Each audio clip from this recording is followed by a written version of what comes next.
the dead body of an animal.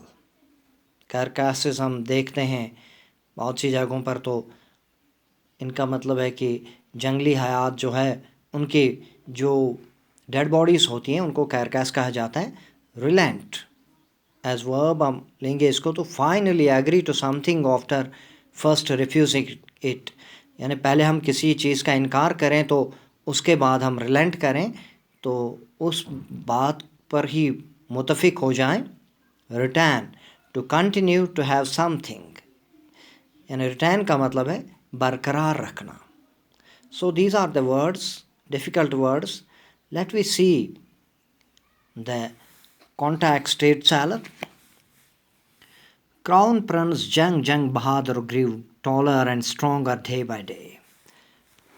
اب اس section میں، third section میں کیا ہے کہ اب جنگ بہادر جو ہیں کراؤن پرنس وہ بڑے ہو گئے. تب تک وہ نابالغ تھے، اب وہ بالغ ہو گئے، اب وہ بڑے ہو گئے. تو ان کے لیے ایک انگریز دایا کا انتظام کیا گیا، ان کی پرورش کی گئی، یعنی کہ اب تک جو بچپن سے لے کر جو ان کی تعلیم و تربیت تھی وہ انگریزی ٹیچر اسے انگریزی میں پڑھایا کرتے تھے. تو جس طرح دوسرے ریاستوں کے شہزادوں کی پرورش ہوتی تھی اسی طرح جنگ بہادر کی پرورش بھی ہوئی. تو اس کے لیے ایک انگریزی گائے بھی رکھی گئی جس کا وہ دودھ پیا کرتے تھے. تو اس کے بعد 20 سال کا ہونے پر اس کو حکومت سونپ دی گئی جو اب تک وزیروں کے ایک گروپ کے ماتحت چل رہی تھی اس ریاست کی. تو اب یہ منتقل ہوئی جنگ بہادر کو. لیکن اس بادشاہت میں ہر ایک جانتا تھا کہ اس ایسٹرالوجر یا نجومی کی پیشن گوئی. تو بہت ساروں نے اس کے بارے میں بحث مباحثہ کیا، تو مہاراجا کے کانوں تک بھی یہ بات پہنچی. تو بہت سارے اس ریاست میں پرتیبندھا پورم میں بہت سارے جنگلات تھے جن میں بہت بڑی تعداد میں شیر موجود تھے. مہاراجا جانتا تھا کہ پرانی ایک کہاوت تھی کہ اپنے دفاع میں گائے کو بھی قتل کیا جا سکتا ہے، اس کو بھی ہلاک کیا جا سکتا ہے. تو اس نے کیا کیا کہ اس نے اسی کو اپنایا اور شیر کو اپنے دفاع میں قتل کرنے کا اس نے فیصلہ کیا کہ یعنی کہ اس کو قانونی جواز بخشا. جب مہاراجا نے پہلا شیر مار گرایا تو وہ بہت خوش ہوا اور اس کی خوشی کی کوئی انتہا نہیں رہی. تو اس کے بعد اس نے نجومی کو بلا بھیجا اور اسے پوچھا کہ دیکھو میں نے تو شیر کو مارا، آپ کیا کہہ رہے ہو؟ تو نجومی نے کہا کہ جناب آپ اس طرح 99 شیروں کو مار سکتے ہو، لیکن 100واں شیر مارنے کے بعد وہ تھوڑا سا خاموش ہوا. تو اس کے بعد اس نے اسے کہا کہ دیکھو بغیر خوف کے تم بتاؤ کیا کہنا چاہتے ہو. تو اس نے کہا کہ جناب اگر 100ویں شیر کے بعد میری بھوشیوانی، میری یہ پیشن گوئی سچی نہ ہوئی تو میں نے جو یہ اپنا ٹافٹ اور جو میرے بال ہیں، یہ جو میرا مذہبی نشانیاں جو ہیں مجھے سر پر، یہ میں سب کاٹ دوں گا اور میں ایک عام انسان بن کے رہوں گا. تو اس کے بعد ہے third section of this story, تو جس میں یہ بات ہم سے بتائی گئی کہ اس دن کے بعد تو مہاراجا نے شیروں کو مارنا شروع کیا اور اس نے تمام اس اپنی سلطنت میں شیروں کے مارنے پر پابندی عائد کی. اور تو صرف اس نے اتنا ہی نہیں کیا بلکہ اس نے یہ بھی کہا کہ اگر کوئی پتھر بھی کسی شیر کی جانب مارے گا تو اس کی تمام جائیداد جو ہے وہ ضبط کی جائے گی. تو اس طرح سے مہاراجا نے اپنے لیے تمام شیروں کو مارنے کے لیے محفوظ رکھا. تو ایسا بھی نہیں ہے کہ مہاراجا کو کبھی کبھی خطرات کا سامنا بھی نہ کرنا پڑے. تو ایک بار مہاراجا کی گولی خطا ہوئی تو شیر اس پر جھپٹا، لیکن اس بار مہاراجا کامیاب رہا، اس نے شیر کو ہلاک کر دیا. تو دوسری مرتبہ یہ ہوا کہ ایک انگریز آفیسر وہاں پر اس ریاست میں آئے اور انہوں نے یہ اظہار کیا کہ میں شیر کو ہلاک کرنا چاہتا ہوں، یعنی شیر مارنا چاہتا ہوں، تو اس میں مہاراجا نے کیا کیا؟ مہاراجا نے انکار کیا، مہاراجا نے اپنے وہ فیصلے پر ڈٹا رہا. اس نے کہا کہ دیکھو میں نے پابندی لگا دی ہے شیر کے شکار میں، اگر آپ ایک جنگلی سور مارنا چاہتے ہو، یا اگر ایک چوہے کا شکار کرنا چاہتے ہو، یا اگر آپ کسی مچھر کا شکار کرنا چاہو تو وہ سب انتظام کیا جائے گا، لیکن شیر کا شکار نہیں کیا جائے.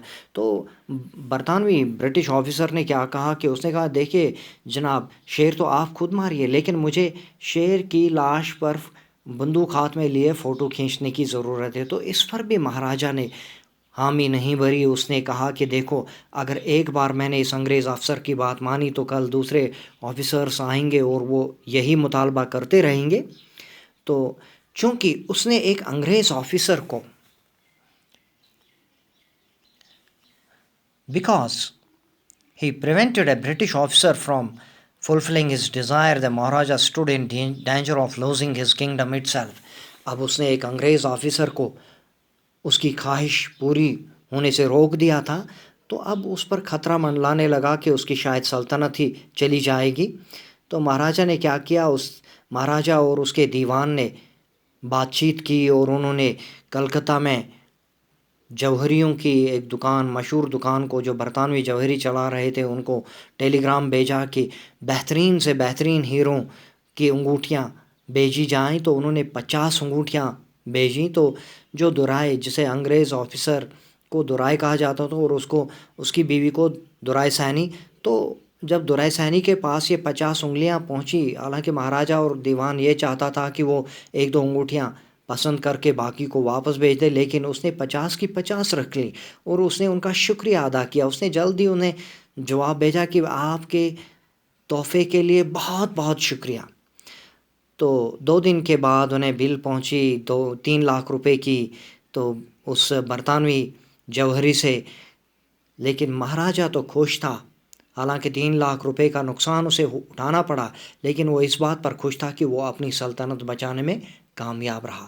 تو اب تک کی ساری اس کہانی میں ہم یہ دیکھتے ہیں کہ ایک انسان جب خود غرض ہو جاتا ہے، یعنی جب وہ خود غرضی پر تل جاتا ہے، تو وہ بے جانوں کی، یعنی کہ بے زبانوں کی جانیں لینے پر یہاں پر مہاراجا تل گیا، اور اس نے اس بھوشوانی کو غلط کرنے کی صحیح کی. تو آگے ہم دیکھیں گے کہ کیا وہ پیشن گوئی صحیح ثابت ہوئی یا غلط ثابت ہوئی. تو یہ ہم 4th and 5th پارٹ میں پڑھیں گے. Thank you.